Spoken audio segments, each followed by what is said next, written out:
Ladies and gentlemen, Siddaramaiah ಟಗರು ರಾಮಯ್ಯ ಮತ್ತೊಮ್ಮೆ ಗೆದ್ದು ಬೀಗಿದ್ದಾರೆ.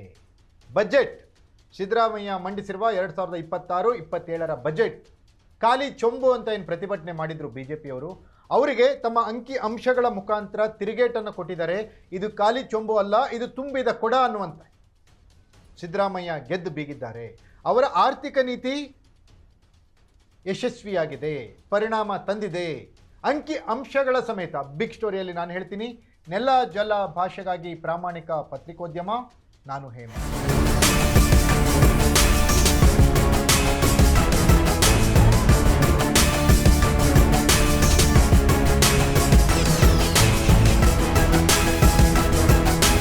ಎಸ್ ವೀಕ್ಷಕರೇ, ಕೇಂದ್ರ ಸರ್ಕಾರ ಬಜೆಟ್ ಮಂಡಿಸಿದೆ, ರಾಜ್ಯ ಸರ್ಕಾರವೂ ಬಜೆಟ್ ಮಂಡಿಸಿದೆ. ಕೇಂದ್ರ ಸರ್ಕಾರದಿಂದ ರಾಜ್ಯಕ್ಕೆ ಏನು ಸಿಕ್ತಪ್ಪ? ಯಾರೂ ಉತ್ತರ ಕೊಟ್ಟಿಲ್ಲ, ಯಾರೂ ಮಾತನಾಡಲೂ ಇಲ್ಲ. ಇದೊಂದು ದೂರದೃಷ್ಟಿಯ ಬಜೆಟ್ ಮೋದಿಯವ್ರದ್ದು ಅಂತ ಹೇಳಿ ಇವರು ಗುಣಗಾನ ಮಾಡಿದರು. ನಿರ್ಮಲಾ ಸೀತಾರಾಮನ್ ಕರ್ನಾಟಕದಿಂದ ರಾಜ್ಯಸಭೆಗೆ ಹೋದರೂ ಕೂಡ ಕರ್ನಾಟಕದ ಬಗ್ಗೆ ವಿಶೇಷ ಒಲವನ್ನೇನು ತೋರಿಸಿಲ್ಲ, ಯಾವುದೇ ವಿಶೇಷ ಯೋಜನೆಗಳನ್ನು ಕೊಟ್ಟಿಲ್ಲ.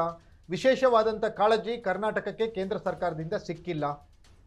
ಆದರೂ ಕೂಡ BJP ನಾಯಕರು ಸಿದ್ದರಾಮಯ್ಯನವರ ಬಜೆಟನ್ನು ಖಾಲಿ ಚೊಂಬು, ಹಿತ್ತಾಳೆ ಚೊಂಬನ್ನು ಇವರು ವಿಧಾನಸೌಧದಲ್ಲಿ ಪ್ರದರ್ಶನ ಮಾಡಿ ಇದು ಖಾಲಿ ಚೊಂಬಿನ ಬಜೆಟ್ ಅಂತ ಹೇಳಿ ಇವರು ಪ್ರತಿಭಟನೆಯನ್ನು ಮಾಡಿದರು.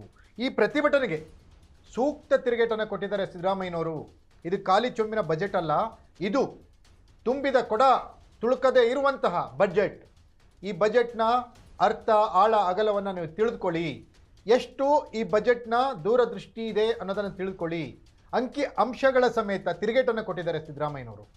ಹಾಗಾದರೆ ಸಿದ್ದರಾಮಯ್ಯನವರು ಕೊಟ್ಟಿರುವ ಅಂಕಿ ಅಂಶಗಳು ಯಾವ ರೀತಿ ಇದೆ, ಯಾವ ರೀತಿ ಮೋದಿ ಸರ್ಕಾರವನ್ನು ಟಾರ್ಗೆಟ್ ಮಾಡಿದ್ರು ಸಿದ್ದರಾಮಯ್ಯನವರು ಅನ್ನೋದನ್ನು ನೋಡೋದಾದರೆ, ಎಸ್ ವೀಕ್ಷಕರೇ, ಈ ಬಜೆಟ್ ಅಂತ ಬಂದಾಗ ವಿತ್ತೀಯ ಕೊರತೆ ಅನ್ನೋದು ತುಂಬ ಇಂಪಾರ್ಟೆಂಟ್ ಆಗುತ್ತೆ.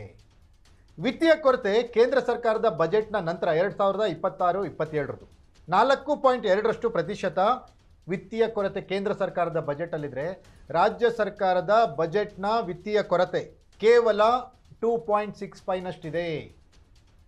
ಹಾಗಾಗಿ ಸಿದ್ದರಾಮಯ್ಯ ಇಲ್ಲಿ ಗೆದ್ದಿರೋದು. ಕೇಂದ್ರದ ವಿತ್ತೀಯ ಕೊರತೆಗಿಂತ ರಾಜ್ಯ ಸರ್ಕಾರದ ವಿತ್ತೀಯ ಕೊರತೆ ಸರಿಸುಮಾರು 40ರಷ್ಟು ಕಮ್ಮಿ ಇದೆ. ಅವ್ರದ್ದು 4.2 ಇದ್ದರೆ ಇವ್ರದ್ದು 2.65 ಇದೆ. ಹಾಗಾಗಿ ವಿತ್ತೀಯ ಕೊರತೆಯ ಅಂಶವನ್ನು ಗಮನದಲ್ಲಿಟ್ಕೊಂಡು ಬಜೆಟ್ ನೋಡೋದಾದರೆ ಇದು ತುಂಬಿದ ಕೊಡದ ಬಜೆಟ್ ಅಂತಲೇ ಹೇಳ್ಬೋದು. ಸಿದ್ದರಾಮಯ್ಯನವರ ಆರ್ಥಿಕ ನೀತಿ, ಸಿದ್ದರಾಮಯ್ಯನವರ ದೂರದೃಷ್ಟಿ, ಸಿದ್ದರಾಮಯ್ಯನವರ ಮುಂದಿನ ಭವಿಷ್ಯದ ಬಗ್ಗೆ ಇರುವಂಥ ಕಾಳಜಿ ಈ ಬಜೆಟ್ನಲ್ಲಿ ಕಂಡಿದೆ. ಹಾಗಾಗಿಯೇ ವಿತ್ತೀಯ ಕೊರತೆ ಈ ಪ್ರಮಾಣದಲ್ಲಿದೆ. ಕೇಂದ್ರ ಸರ್ಕಾರಕ್ಕೆ ಹೋಲಿಸಿದರೆ ವಿತ್ತೀಯ ಕೊರತೆಯಲ್ಲಿ ಸಿದ್ದರಾಮಯ್ಯನವರೇ ಬೆಸ್ಟ್, ನರೇಂದ್ರ ಮೋದಿಯವರಿಗಿಂತ ಸಿದ್ದರಾಮಯ್ಯನವರೇ ಬೆಸ್ಟ್ ಅನ್ನುವಂತಹ ಅಂಕಿಅಂಶಗಳು ಸ್ಫೋಟಕವಾಗಿ ಸಿದ್ದರಾಮಯ್ಯನವರ ಬಾಯಿಂದ ಹೊರಬಂದಿದೆ.